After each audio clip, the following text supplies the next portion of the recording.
What she did was she asked me if I'd fill in a playwriting class for her. She needed some bodies in it. It was the first time it had ever been taught. It was being taught during the 3-week summer session, and it was going to be canceled because nobody was enrolling. So she asked me if I'd sign up for it. I was like, yeah, I don't have anything to do, sure.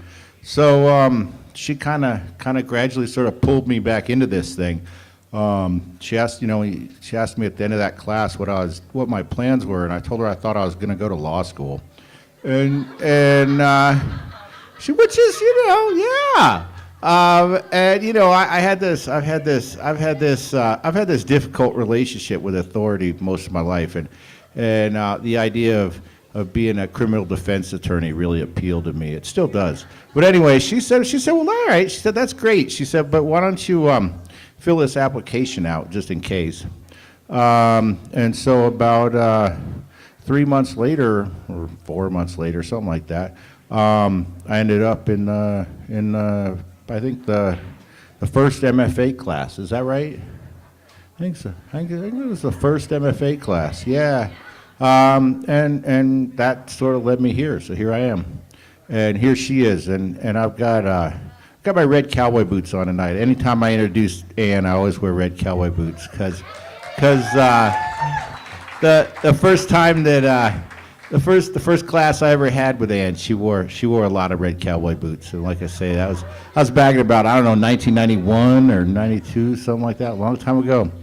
Anyway, Ann Cummins is the author of Red Ant House and Yellow Cake.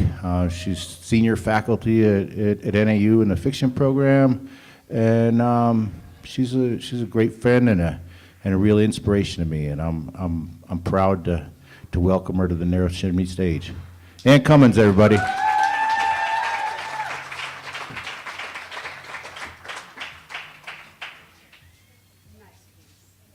Thank you all so much for coming. This is a great turnout, and there was a great turnout for both weeks so far of the Northern Arizona Book Festival, and just very excited about the literary presence in this town. It is so changed over the years and so ongoing, in part because of this series, Narrow Chimney. Okay, so since Jesse mentioned the Northern Arizona Playwriting Showcase, I have the mic, I want to plug an event that might not be on your radar right now. This year, the Northern Arizona Playwriting Showcase is hosting a Halloween show called Stage Fright. And it will be, I think, 11 plays, is that right? 12 plays, all written by local writers, acted by local actors, and several of the authors are in the audience tonight. We've got Angeli here, Jane's got a play in the showcase, Lawrence has a play in the showcase, woo! Who else? Who am I missing? Will has a play in the showcase. I do as well. And who? Oh, Eric. Eric is writing with Levi Stallings and Gavin Buckley. A night not to be missed, and especially for our MFA students and undergraduates, there's a really cool deal. If you show up and there are still tickets left, tell me if I have this wrong, Angeli, but there are still tickets left. All you have to do is show your ID and you get in free. And if you are not one of those people, it's only $5, and there will be wine and things like that. So it's a really good thing to do. So please come out for that. Oh yes, it is next Thursday, October 26th, and it starts at 7:30. At the Doris Harper White Playhouse, thank you. And really, I think it'll sell out. So come, and it'll be great fun. Okay, so I've got two things to read tonight. A very short essay that is actually, it's drawn from an essay that I published about 10 years ago in an anthology called Dedicated to the People of Darfur, Writings on Fear, Risk, and Hope. And this anthology is close to my heart. I know it's close to Jane's heart as well. One of our graduate students, Luke Reynolds, was very inspired to do something for the people of Darfur when that was a huge, huge international crisis. And so he decided he was going to put this anthology together. He was going to tap all of the very, very amazing nonfiction writers that he could think of, like Philip Lapate, and I'm not going to remember a lot of the names, but, you know, and see if they would write original essays for this anthology, and find a publisher, which he did. Rutgers Press published it, and they dedicated all of the proceeds to Darfur. So I'm proud of to be in this anthology. I'm reading this essay tonight, though, because I was asking myself recently, didn't life seem simpler back in 2007 when we were deciding on Darfur as the crisis that we were going to get behind? Now, to me, it seems like there is a new crisis every day, and it's really hard to pick a crisis to get behind. But something is close to my heart right now. As many of you know, I live half of the year in the San Francisco Bay Area, and 3 members of my writers group have had to evacuate their houses in Napa Valley, Sonoma Valley, and Santa Rosa.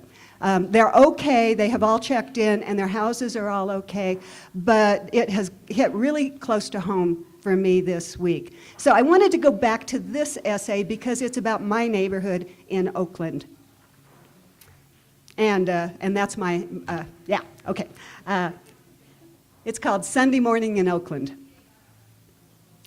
This morning, while reading the Sunday paper, we hear shouting in the street, look out the window, and see the naked guy from the house 2 doors down, aiming a rifle wildly.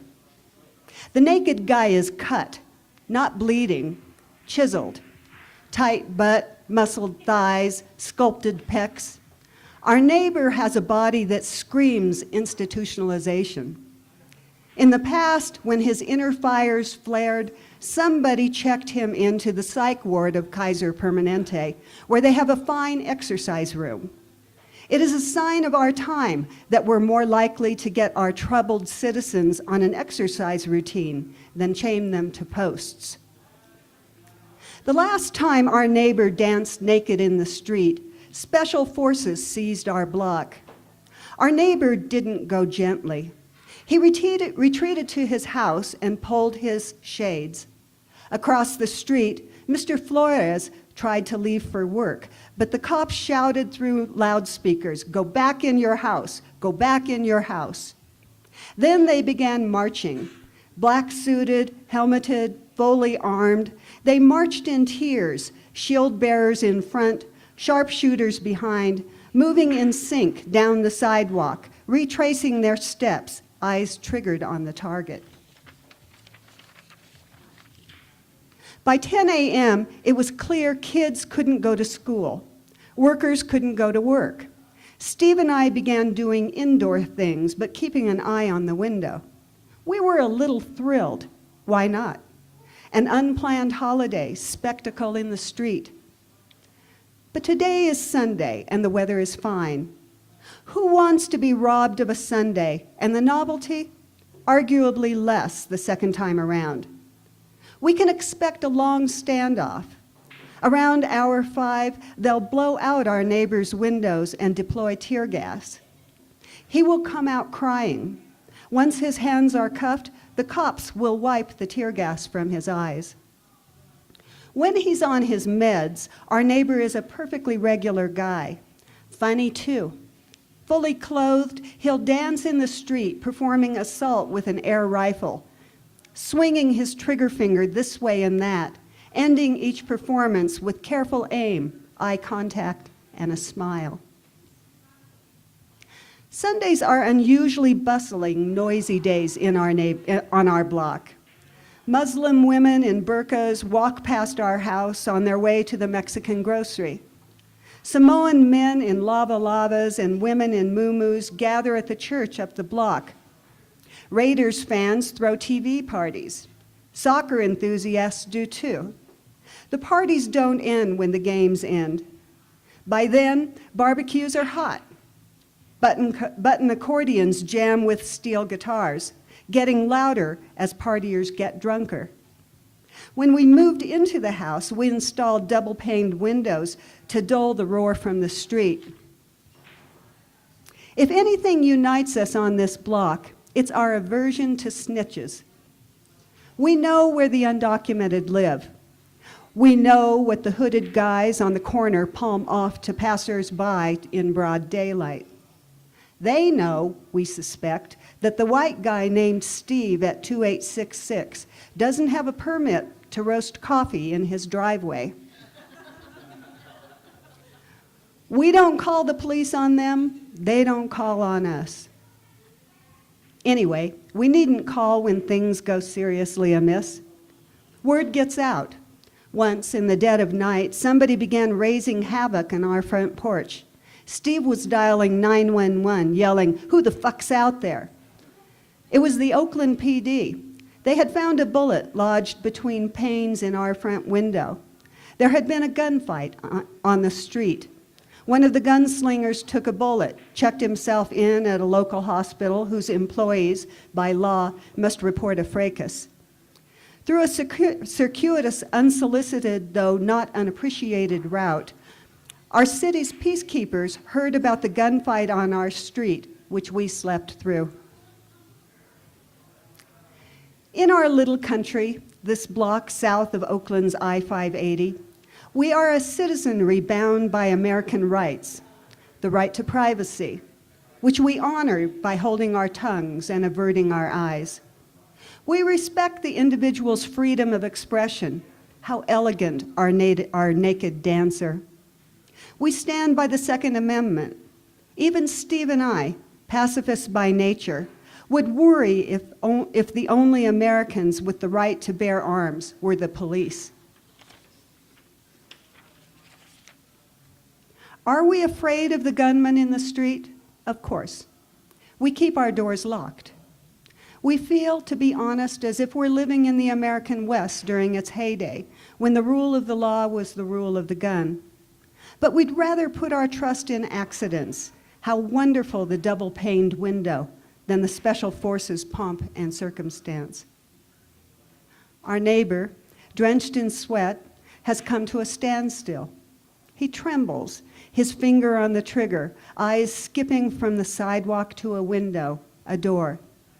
His head moves in little jerks, and the rifle moves with it. He is listening to something. Today is Sunday. Oh, let the voices be gentle. Dear God, don't let him look this way. That's it.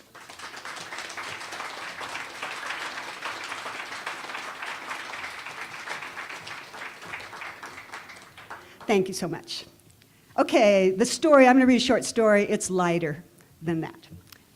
This was inspired by my mother, who in her prime was a wicked bridge player. And she is now 92 years old, and her sight is mostly gone. And yet she still plays bridge. Computer bridge has made that possible for her, and magnifying screens on the computer. This is not about my mother, she just inspired it.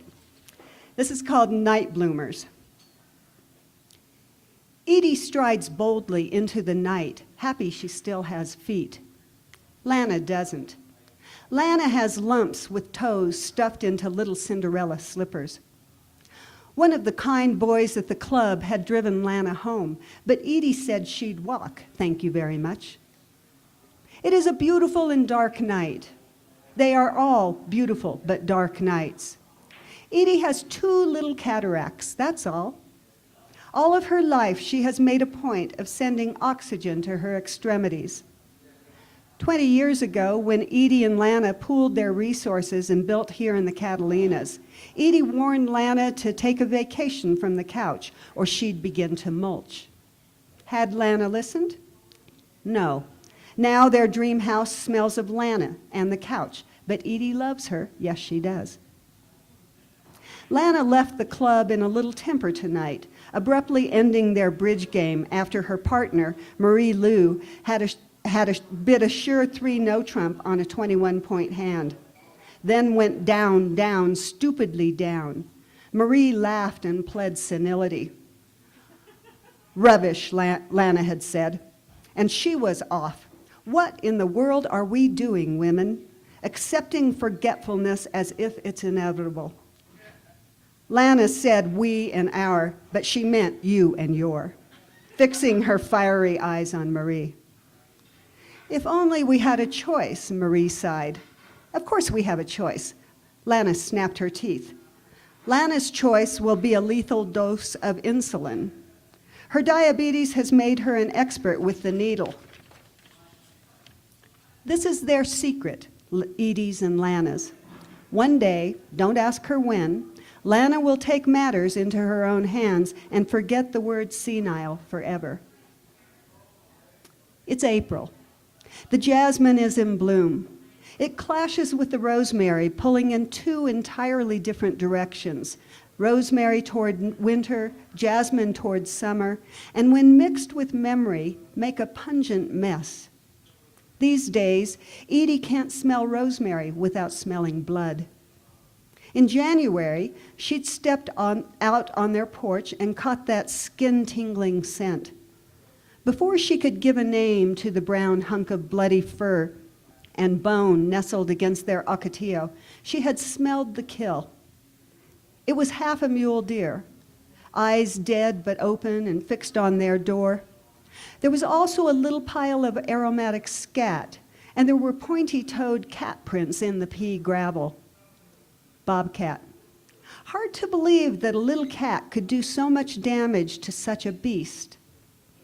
They have seen the cat since, or Lana has. Edie is their nose, Lana their eyes. Lana has asked Edie to stop her lunatic night walking. With her bad eyes, all the cats in the Catalinas could be on parade, and Edie wouldn't know. True, the bushes seem to jump cat-like as she passes them.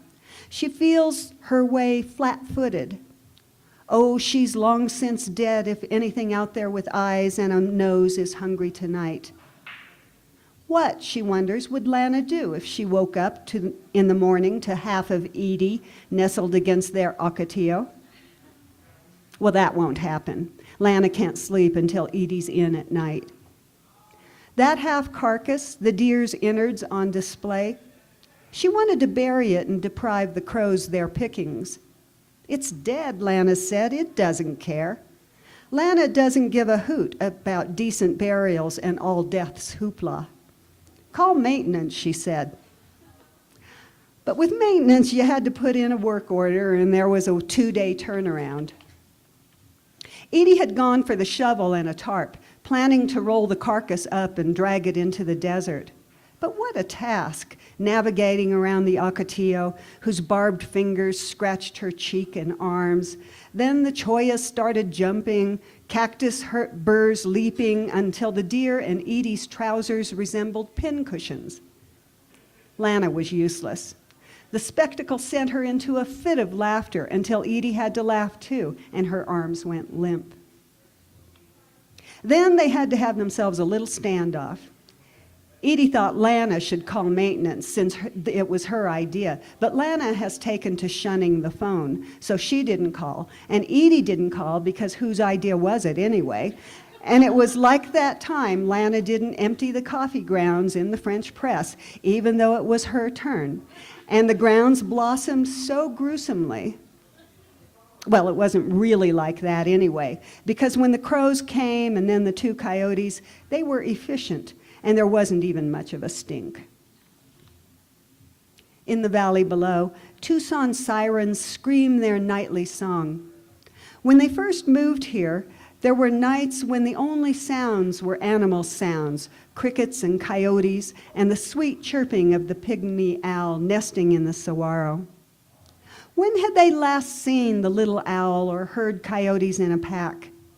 Easy prey like deer heads in the pea gravel have lured coyotes from the hunting pack. At the entrance to their cul-de-sac, Edie hesitates. She peers into the darkness, can't quite see their porch. porch light. She takes a little step, feeling for the sidewalk curb. No, the porch light is not on. Odd. She steps off the curb, walks halfway across the street. The pavement, still warm from the afternoon sun, will soon be cold. She holds her hands in front of her, so dark. She cannot see any light at all, not even the blue of the television through the open blinds. The house is a shadow against the charcoal sky. She teeters on her left foot, sweeping the walk with the ball of her right, holding her breath against the sickening sweet stench of oleander that's just coming into its own, complicating everything. Oh, the bloody rosemary and the oleander and the jasmine and the ocotillo whose tentacles she can't see. She feels suddenly just a little sick to her stomach. The front door is wide open. She finds the porch and then the screen door. There's a wind in the house. What a wind. The ceiling fan whirs at top speed. She reaches for the light switch, then stops. She can hear the sickening purr of the refrigerator in the open kitchen to her left. Oh, she hates the refrigerator and its butter compartment stocked full of insulin. Lana had laid in a new stock just this morning. Edie folds her arms over her throbbing stomach. Lana? She stares in the direction of the couch. She imagines she can see a glimmer of white, the goose-down comforter on the couch, that soft and downy bit of nostalgia from their early days together when Edie took its predecessor, a moth-eaten quilt, to the incinerator and gave Lana finely woven linen. Lana? She closes her eyes and inhales. She doesn't need to see to see. She feels it all around her. The shadowy great room they designed together, the cathedral ceiling and dizzying fan, the adobe alcoves and raised dining room, the ceiling-to-floor windows, the glass patio door, and out there the porch. They had built themselves the best of both worlds with their extravagant wraparound porch, Lana getting the view she wanted of the city lights, and Edie the dark mountain. The patio door is open. She smells the city soot, the carbon monoxide settling as the desert cools. She is suddenly too tired for what comes next. There is a sort of comfort in the darkness behind her eyelids. She thinks maybe she'll just stay here. Then she hears a mechanical voice coming from the patio. Welcome to the world of Bridge Baron. She opens her eyes and breathes. She takes her time, flat-footing over each gully separating the smooth saltillo tiles. She slides the screen door open and steps onto the patio. Took you long enough, Lana says. She's on the chaise, playing bridge on the laptop. You scared me. The house was pitch black. Serves you right, lunatic night walker. Nicely played, the bridge baron says. Put that thing down and talk to me, Edie says. Lana finishes the hand. The bridge baron says, thanks for playing bridge with me. And Lana closes the computer. She strikes a match and lights the lantern on the table next to her. Edie sees she's brought out a bottle of Courvoisier and 2 snifters. One last thimbleful might help her sleep. This Lana knows. Edie lowers her chair. I, for one, would have enjoyed playing the game to its end tonight, she says. The company was wanting, Lana says. Better than the bridge baron? Not really. Lana pours them each a double thimbleful. I shouldn't have let Marie make the play, Lana says. It was Marie's game to lose. I could have bid 4 hearts. You didn't have it. Against that bunch of noodleheads, I had it. Edie sniffs the brandy and it opens her sinuses right up. You just had the wrong partner, she says. Humph. They could trounce them if they ever played together, but Lana won't play with Edie. She likes to give herself a handicap. Edie settles back. There's still work to be done. In a minute, she'll massage Lana's feet, try to get some circulation in them. Then she'll take a little hike upstairs, which she can still manage. Thank you very much. What comes next, she dreads. Oh, for the nights when she could sleep. But morning comes, so far it does.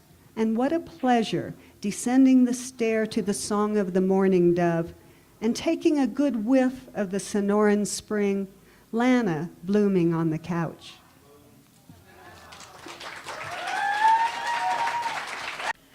All right, I am so excited to introduce David Hicks to you. I have been meeting David about once a year for maybe like the last 10 years or something like that. We kind of get together for coffee at AWP's and have been getting to know each other piece by piece by piece by piece. And it has been a wonderful experience. He's moved over from the East Coast and is a central figure in Colorado literary arts. He is a full professor at Regis College. He is the director of Regis College's low residency MFA program. And, you know, he's a literature guy. He really made his way teaching literature on the East Coast and then over at Regis, and then moved into writing fiction. And started out with short stories, and we are celebrating his debut novel, White Plains, tonight. A novel that is actually came together piece by piece from the stories that he published along the way.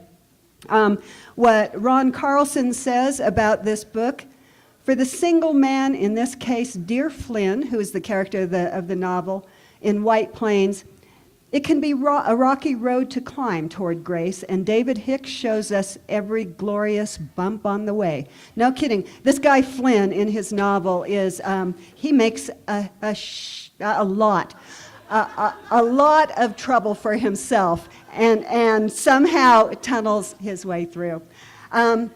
What Laurie Osland says, whose work I admire tremendously, White Plains follows the trajectory of a man's life from the giddiness of youth with all its promise to the middle realization of a life not fully lived. But thankfully, the book does not end there. It shows us how a life can be rebuilt. This book is every single thing I want when I read compassionate, hopeful, and beautifully written work. David Hicks is a first-rate storyteller. But I want to say what Ann Cummins says about this book. So one of my favorite scenes in the book is our character Flynn has really taken a long spiral down, and he's ended up in the high Rockies, driving ungodly miles to teach like composition or something, or literature or something at a city in Colorado. And he has to drive these windy little, and you guys all know the roads through the upper Rockies. And there's a scene that just goes on for a long time where he's getting flat tires and it's starting to snow. And yet what Flynn feels is the beauty of the landscape. And what I love about David's work is he has got our landscape, the western landscape, the Rocky Mountains, in his bones, and he captures it beautifully on the page. Buy his book. David. Really glad I get to read with you. It's a real honor for me. And thank you for inviting me, and thank you. It's really nice to talk to Lawrence's students. Thank you for being here. My wife and I had a very pretty, Cynthia's back there. We had a very pretty drive from Denver. I know you mostly do local writers here, right, for this series. This is a great series. P.S., this is the only reading series in America, I can tell you, because I've done them all, the only reading series in America with pool tables behind you as the writers read. This is a great gig you've got here. So Cynthia and I drove over the Continental Divide and through Moab down 191, through the Monument Valley. Just had a beautiful drive here. And we had a great hike in Grand Canyon. First time either one of us has been to Grand Canyon, with Jeremy back there, who's a great guide, and Lily. And then I had a really nice, lovely lunch at La Posada in Winslow, which some of you will know, with Rhoda and her book club, which is great. And then Cynthia and I fell in love with the Klein Library. That's a great library.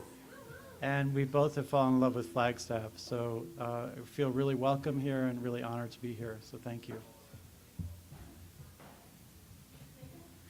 I'm going to read, although most of the book is, as Anne described, a lot of landscape, and I feel landscape is really important to my writing because I feel like it feeds character very much so, as you guys know. It's difficult to explain this to my New York audiences, but you guys understand how much landscape can affect you. But I'm going to read a different part of the book where, so Flynn starts, so the landscape changes in the book. It starts off in New York and White Plains, which is a little north of the Bronx, very crowded part of the country. And then when he quits his job, leaves his marriage, loses his custody of his kids, ends up, just bottoming out, he moves to the mountains of Colorado, where he feels the effect of the landscape there. And then in the last third of the book, he goes back east, but lives in the woods of Pennsylvania, which is a very healing kind of experience for him. And he gets his kids back, and it's hopefully a little positive. But I'm going to read from the part where he's about to leave New York. And in this part of the narration, I was telling the students, I was telling you guys that the book is mostly short stories from Flynn's point of view, but when it became a novel, I added chapters from other people's point of view to kind of feed the narrative, to fill in the gaps. And this is one of those chapters where Flynn's big sister takes over the narration.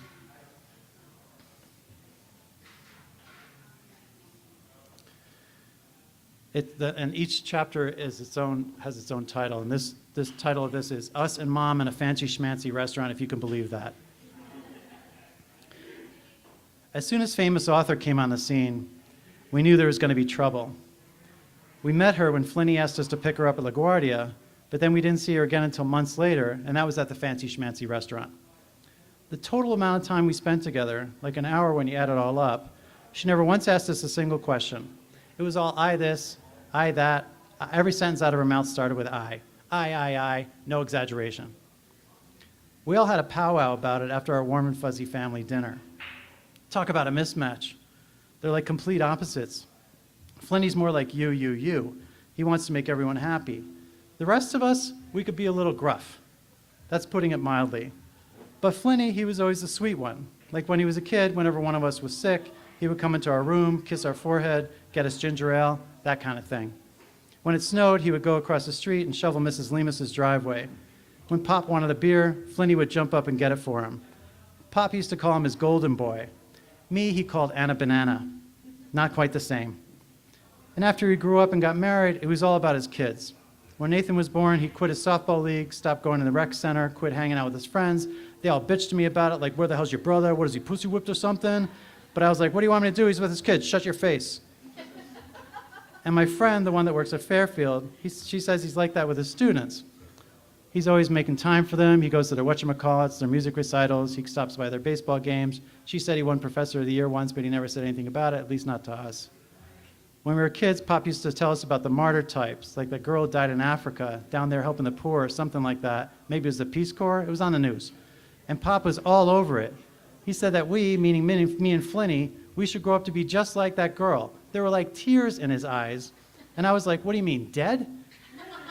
But Flynn must have taken all that stuff seriously because he did end up like that girl. And now look what's happened. It's like a whatchamacallit, a backlash or something.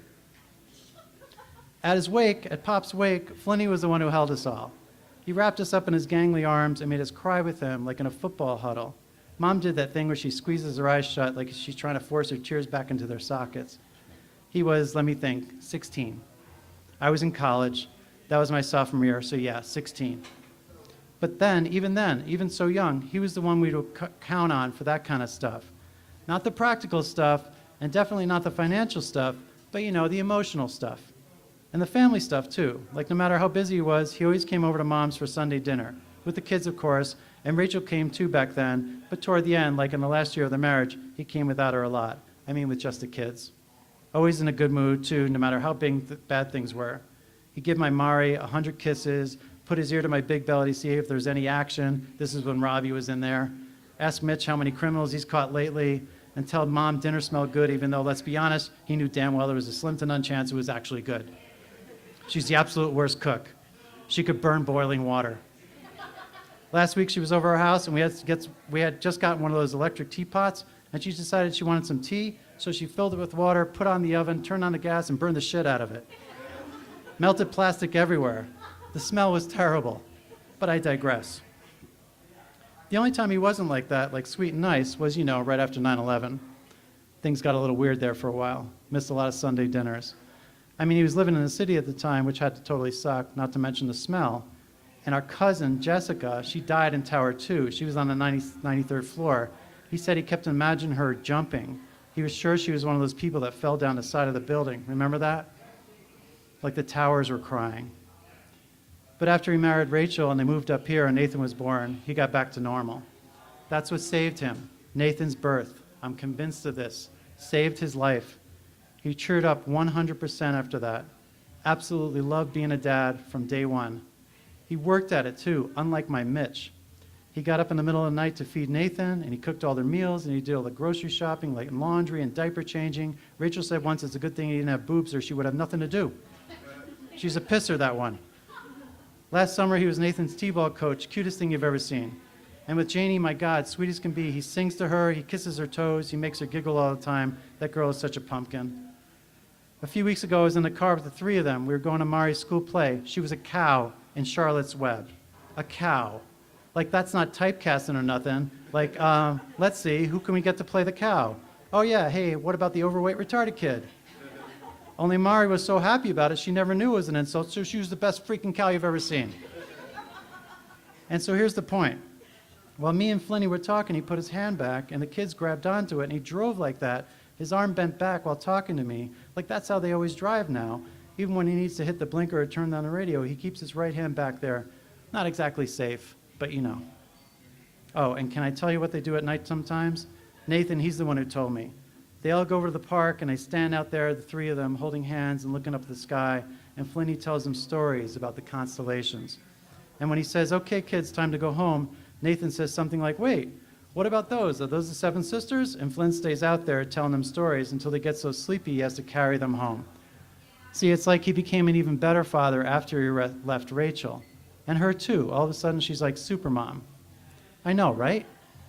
In other words, my point is, they were doing just fine before the famous author showed up. Flinny was starting to adjust, Rachel was starting to calm down after a year of being separated, and she was letting him see the kids once in a while, though to be honest, that's only when she went out with Mr. Blue-Eyed Garage Mechanic and needed a babysitter. And the kids, they seemed to be adapting to their new lifestyle. But my God, in the beginning it was terrible. He cried so much about them that first month he stayed with us. He'd be in our guest room, door shut, but still we could hear it. He ate with us sometimes, and he came out of the room, of course, whenever we asked him to watch the kids. He's like the ideal babysitter. He's one of the few people who really gets Mari. We all have to tiptoe around her sometimes. She requires a lot of extra care, and I'm not going to lie, it's stressful. I mean, I'm raising her more or less by myself. Mitch is gone a lot because we need the overtime. Oh, I forgot to say he's a cop in the Bronx. And she has destroyed babysitters, my Mari has, just completely annihilated them. But Flinny's great with her. She just adores her Uncle Flynn. She was so worried about him when he was in there, in his room, I mean, crying into his pillow. Is Uncle Flynn okay? Shouldn't we go in there? No, honey, we'd say. He just misses his kids. And she'd say, well, why doesn't he just go back home? And we never knew what to say to that because, let's face it, he should have. He should have gone back home. P.S. He was like this when he was a kid. Huge crybaby. Don't get me wrong, he seemed normal and all, always running around playing sports and riding his bike and reading his books. My God, he was always reading his books, but Jesus Christ, what a crybaby, forget about it. Even now, as a grown-up, what is he, 36, 37, 36? He's mostly crying about his kids at first, But then he was also moping about some woman at his college who had promised to go out with him back when he was thinking of leaving Rachel, but dropped him like a hot potato as soon as he's actually available. But Mitch and I talked about this. Let's be honest, that makes sense what she did. I mean, Flynn was quite the mess. What woman in her right mind would jump into a relationship with someone who's crying every day? Not a healthy woman, not a woman who has her shit together. So that must be why she said, "Oh, sorry, no thanks, changed my mind." To be perfectly honest, it was hard to have him in the house, to be perfectly honest. You get used to your home being a certain way, and you already got a mentally handicapped kid, and you throw a depressed adult male into the mix, and it doesn't matter if said depressed adult male is your baby brother, it throws everything out of whack. That's all I have to say about that. Anyway, it got better once he moved into that little whatchamacallit, the carriage house over in West Harrison. The first week I went over with Mari to bring him some books he left at our house, and you could tell, he looked much better. He actually smiled and gave me a hug, or he tried to. I'm not a very good hugger. Mari, though, she's like my surrogate hugger. She can kill a man the way she hugs. I have to keep her away from my little Robbie, or she'll give him internal combustion. She's a little enthusiastic, is what I'm saying. She really likes having a little brother. That's how we used to be, me and Flinny. When we were kids, we slept in the same room, we played in a little pool together, we took baths together when he was a baby. I know for a fact I saved him from drowning a few times, even though Pop once said if he left us alone, I would have drowned him. Apparently had issues about being the princess of the house and then having to share a spotlight after he was born, blah, blah, blah. But I took care of my baby bro. I would never let anything happen to him. But then, according to Flinny, I turned mean back when he started to get stronger, back when he shot up and got as tall as me, and then went through puberty and started stinking up the house. But I don't see it as me being mean. All I was trying to do was keep him on a straight and narrow. Pop was gone a lot, Mom wasn't exactly the most attentive parent, and then they were both really gone when Pop died. I mean like gone. And then they were both, and somebody had to see that Flinny went to church, that he did his homework, that he came home right after baseball practice instead of hanging out with the troublemakers. He acts like this is the reason why he had a bad marriage and why he always went out with bitchy women. But that's obviously his therapist talking. His therapist thinks he gets into relationships with quote-unquote emotionally unavailable women who remind him of quote-unquote the women in his family because he's trying to quote-unquote resolve his issues. The only problem with this theory is that I am not a quote-unquote emotionally unavailable woman.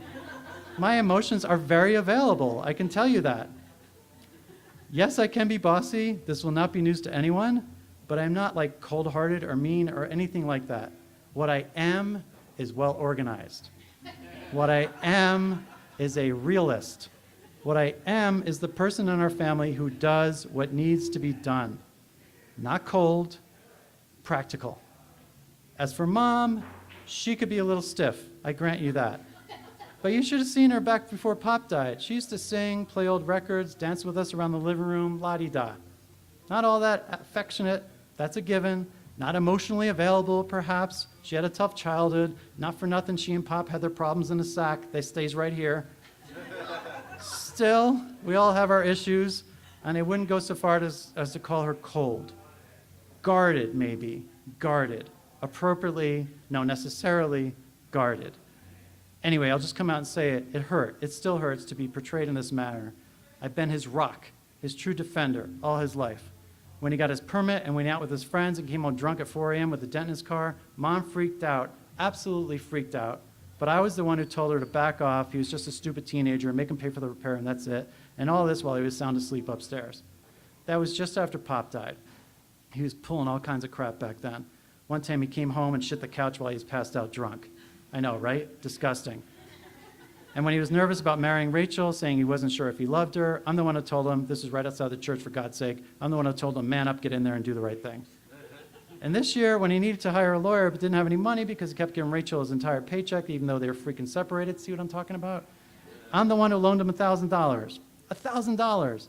And then he meets this famous author, and he takes my hard-earned money, okay, Mitch's hard-earned money, and he flies way the hell out to Colorado with that money. Comes back looking different, like he just saw the purple mountain majesty above the fruited plains with his own 2 eyes. See, this whole thing is giving me agita. Anyway, famous author whose name shall henceforth never be uttered in our household, that one is cold.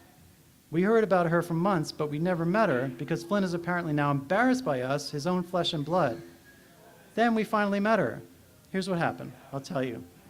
Flynn called us from his house, was pretty much Rachel's house then since they were separated, in a total panic. He was watching the kids, and Rachel said she'd be back home by 7, but when he said, okay, good, because I have to be at the airport by 8, she apparently got a little gleam in her eye, and by now it was 8:30, and famous author was sitting alone at the world's shittiest airport, and who knows when Rachel would be back, so could I please, please, please go to the airport, pick her up, and bring her back to our house, and by that time, Rachel would surely be home?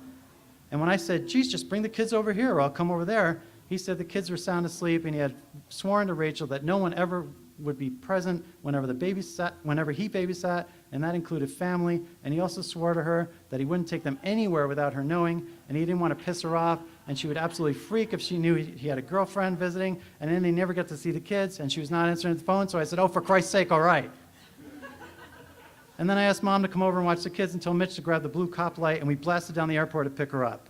I mean, we flew down the Van Wyck so fast, I swear Mitch hit warp speed. Took us 17 minutes, new world record. When we got there, we spotted her right away. A, because we Googled a picture, and B, because there was a crowd of people like always, but she was the only one standing there all annoyed with her hand on her hip like the chauffeur was late. We didn't get much out of her on the way back. Sullen, like Mari when she misses her nap. And I don't recall her ever saying thank you for the police escort. When we got to our house, Flynn was waiting in the driveway in the car running, looking embarrassed beyond belief. When I told him he should bring his new girlfriend inside so she could meet Mom, he said, some other time, Annie, and he drove off. Now, how do you think Mom felt about that? I mean, we saw her looking out the window and all. It broke her heart, that's how it made her feel. She couldn't even talk about it. She just handed me Robbie's binky, told me they were both sound asleep, and went back into her house. That's right, we live next door to Mom. Flynn always teases me that it's symbolic or whatnot, but it's not, because again, I have to say this, practical. Have you seen what real estate is going for around here? So we just built onto Mom's, and voila, affordable property in Westchester County and an instant babysitter on call 24/7. Anyway, Flynn stopped showing up for Sunday dinners after that, or he'd show up but wouldn't say much, or he'd show up without the kids because Rachel, after she got wind of the new girlfriend, okay, because I told her, she went into DEFCON 5 and started telling the kids their father was an adulterer, would go to hell for his sins, and they couldn't see him anymore. So when he came over, he'd just sit in Pop's old armchair and stare out the window like something was out there. Something besides the train tracks, I mean. Then he missed one of his weekends with the kids because famous author was visiting again. And then the next weekend he flew out to Colorado, and I had to say something then. I had to say, listen, little bro, I love you, you know that.